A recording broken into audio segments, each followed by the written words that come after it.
Appreciate it. Do things right. That's the way to go.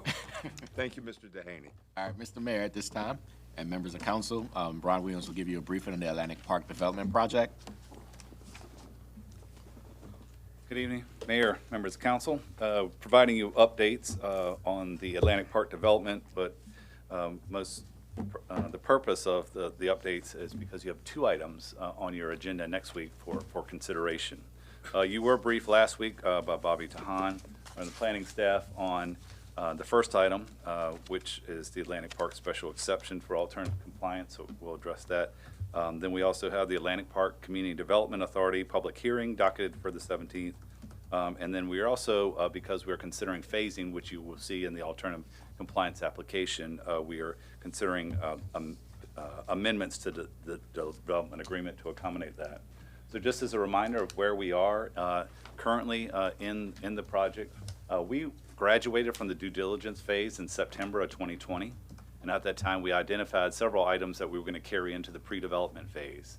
Most notably, those were additional land acquisitions, which we've been continuing to do, but then also the zoning, street closure, traffic subdivision requirements, and then petition for the creation of the Atlantic Park CDA, which has been done by the Development Authority and is the purpose of your public hearing next week.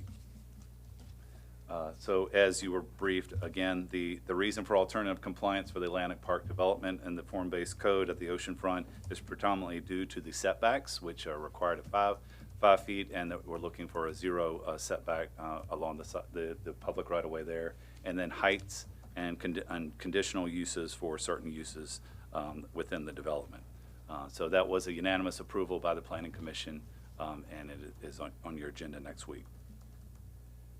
The Atlantic Park Community Development Authority has been some time since we talked, Community Development Authority has been some time since we talked about that. So I'll give a very brief overview about what exactly is the Atlantic Park CDA. It was included in the original development agreement as part of the financing plan. The VBDA approved the petition to you, the City Council, for the creation of it on June 15th. Public hearing again is scheduled for next week, and an ordinance would be docketed for your consideration September 7th. So the CDA, again, is a vehicle for the financing plan that is in part supported by the performance grant incentive that was included within the development agreement. So as you recall, the Atlantic Park Community Development Authority would be part of capturing the sales tax on site and then issuing bond financing for the construction of Atlantic Park. Working through another image here. So the city would create the authority. It would only be applicable to the project components in the real estate of the Atlantic Park or dome site parcels for that development. It issues bonds that are not city debt or obligation. The members of the CDA, as you requested, and of the General Assembly, be actually you as members of the City Council. And then the project construction fund would be created to pay for the other project components, as the fund serves as a form of gap financing for the project. So the primary purpose of the CDA is to issue bonds to finance a portion of the parking garages and the streetscapes. The bonds would be repaid by that performance grant of the sales tax captured on site. There would be an additional real estate and emission taxes in the CDA district to support the CDA obligations. And these special tax revenues are part of the performance grants and imposed by the CDA only on the Atlantic Park development. Walk you through another image here. So again, looking on the left, the Atlantic Park Community Development, the CDA, along with the City and Development Authority, would contribute the bond proceeds and our CIP funds into the project construction fund. That then would first, there's a waterfall here, first go to parking, construction, then streetscapes, and project construction, and eventually you get the full development. This is a slide that we had before, basically what is a CDA and what is not. It uses the project's tax revenues to pay for the infrastructure within that specified given area, which is the dome site. It is requested by the property owner, which is the Development Authority. It levies additional real estate taxes inside that CDA district only. It can issue and sell bonds to pay for the eligible cost, as we've described here, the parking, construction, streetscapes, and the project.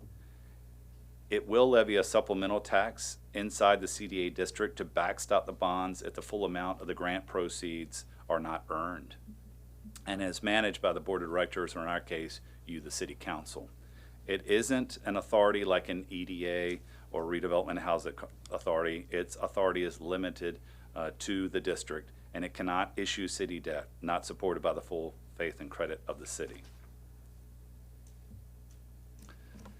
The last item I have for update on, unless you have any questions on that, the public hearing will be next week. Last item is, because we have talked about how there was additional land acquisition that needed to, for us to fulfill the full development, we're recommending moving forward, and that's what your alternative compliance application considers next week, with the parcels that we currently own north of 18th Street, the original 10 acres of the dome site parcels.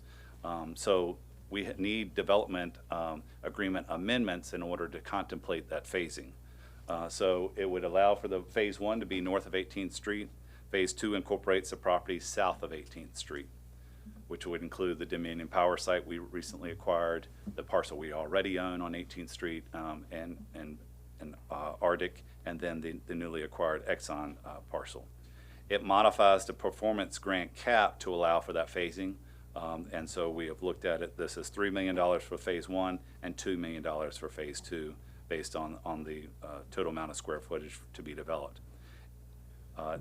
These proposed amendments would also further define the parking agreement, which is currently Exhibit 7, as part of the existing development agreement, addressing operating and maintenance contribution, the replacement reserve contribution, and the potential for valet services. The agreements also potentially address administrative matters such as approving general contractor and architectural firms. It was contemplated that that would be a future selection, and we are making recommendation that we already select them at this point during the pre-development phase. And then the pre-development budget and the location of the entertainment venue, we previously had them in the development grade contemplated elsewhere, and so we have solidified that, and that would be considered in the amendments. We also look at consideration of extending the pre-development phase, recognizing that we have had some delay due to pandemic activities, and then that the outside financing date would need to be realigned with that as well. And then that the amended agreement would be required to be sent to the General Assembly 30 days prior to execution to meet the requirements of the Knight-Wagner authorizing legislation. That's what we did with the previous development agreement. We would need to do that exercise again. So next steps as far as concerned for the activities in your horizon for Atlantic Park, as again, the public hearing next week, the alternative compliance application, the ordinance for the creation of the CDA, and then at some date in the future, we would consider the agreement amendments. Okay. Any questions? Ms. Henley? This Community Development Authority, not to be confused with the Development Authority. Yes, ma'am. That has nothing to do with this project. It is the Community Development Authority they- would be they- you, the city council, separate and apart, only for the issuance of bonds for the Atlantic Park development. Okay, but the other development authority we have doesn't have any association with this at all.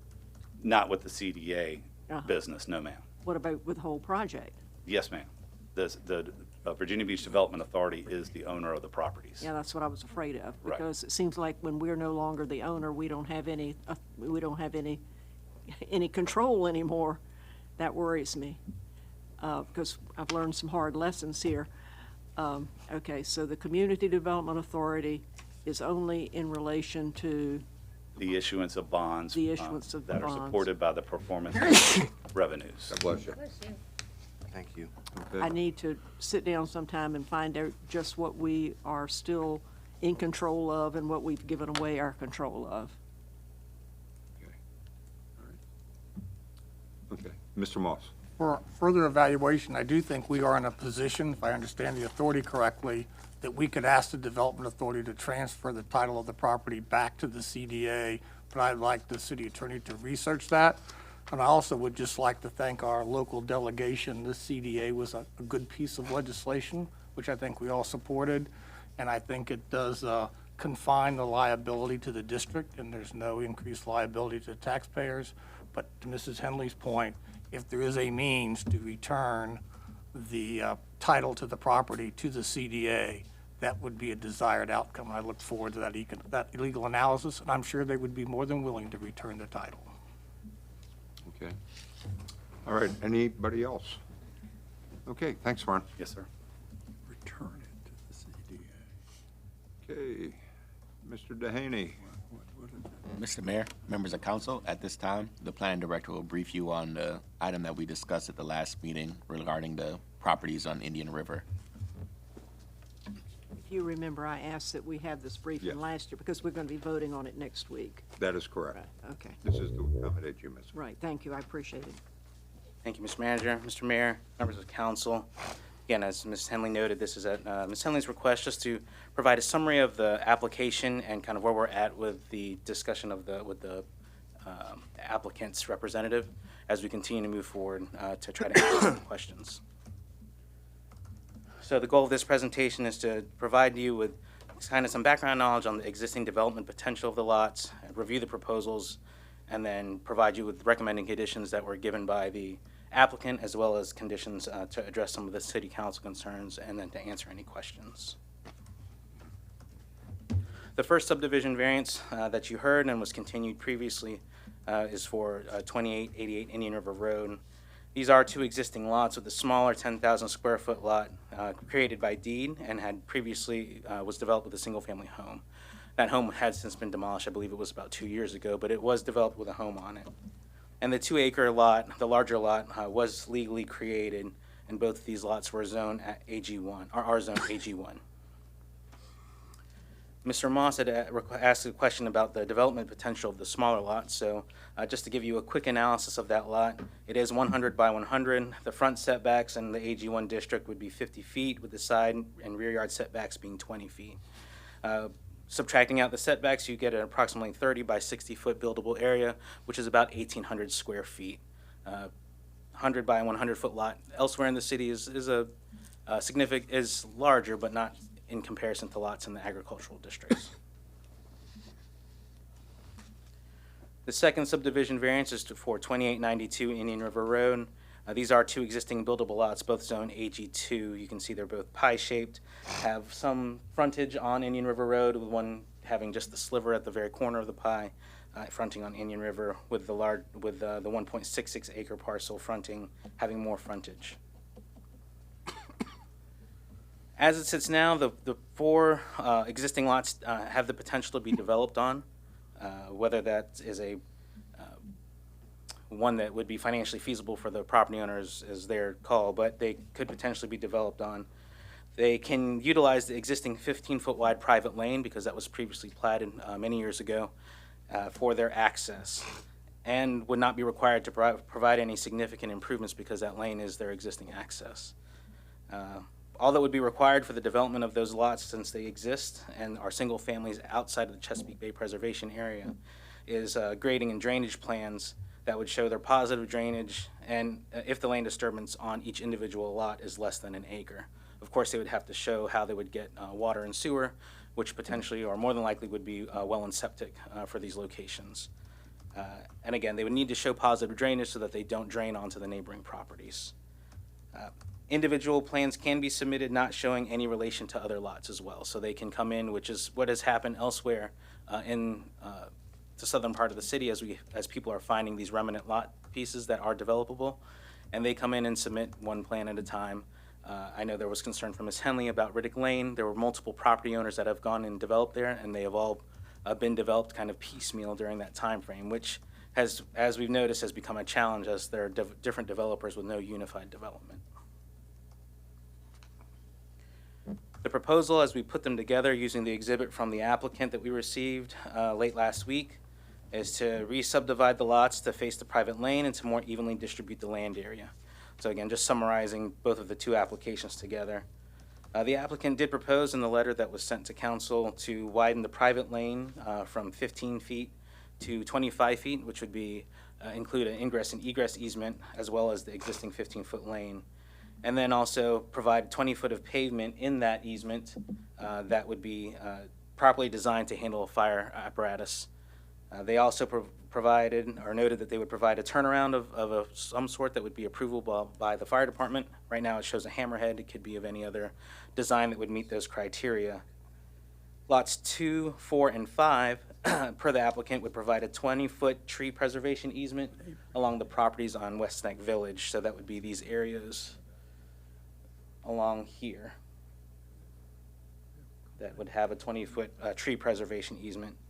And the applicant has noted that they would connect to public sanitary sewer. There was discussion that they would connect to public water, but as the letter that you received from Public Utilities last Friday, that is a challenge in of itself. So, but they are confident that, at least the applicant's representative is, that they would connect to public sanitary sewer. This is the same exhibit without the extra markings on it, so you can see what the applicant has provided. They are providing or showing a potential public water and sanitary sewer easement, or utility easement, I should say, that runs through the proposed parcels 1 and 2, which would get to Candlepine Lane, which does have public water and sanitary sewer, although the pressures here, according to Public Utilities, are not sufficient enough in its current state to service any other lots further back. But this is where the proposed public utility easement and the utilities would run up. This is the proposed 20-foot lane. It would also be for access and utilities. So, excuse me, Bobby, are Yes, you sir. saying the pressure is okay for 1 and 2, but not for 4 and 5? Is that what your public utilities? I would probably need to defer to Don Perron. Don Perron with Public Utilities is here for that, to potentially answer that.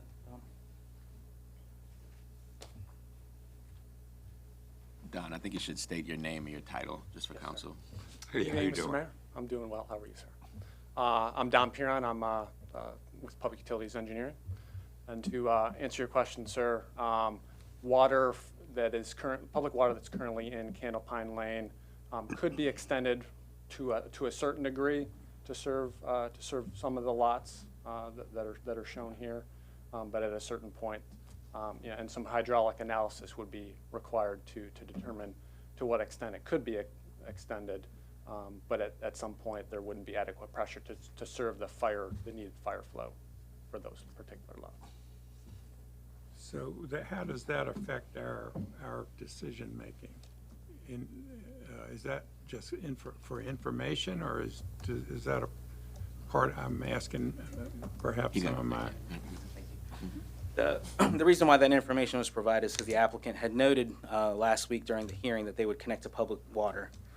There is concerns about the ability to appropriately connect to public water here, which is why, after looking at the analysis and talking to Public Utilities, the applicant said that they would connect to public sewer, but no guarantee of connecting to public water.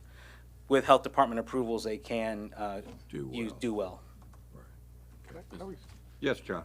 To that point, how that cost gets captured is when they go to try to secure a loan for that property and they have to buy insurance, they're gonna look at the water pressure and the lack of flow from a fire department, and they'll pay an insurance premium to reflect the increased risk. So it's on the homeowner to bear the risk that the lack of adequate water pressure bears.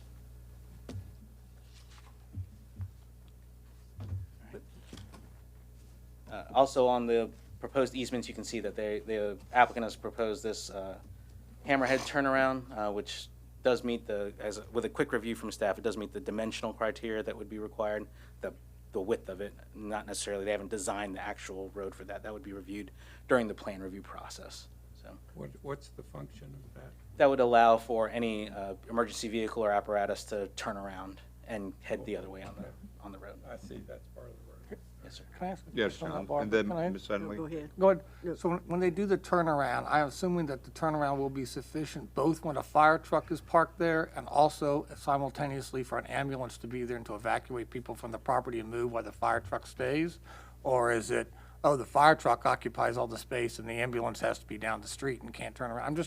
I realize you're not here, but I would like to know later, to be educated before we vote, just what the space requirement is when someone says, I'm having sufficient turnaround for what? A single fire truck, a fire truck and an ambulance is probably not an unreasonable thing to suggest, but the hammerhead means you pull up, you have to back up, it's like the 3-point turn.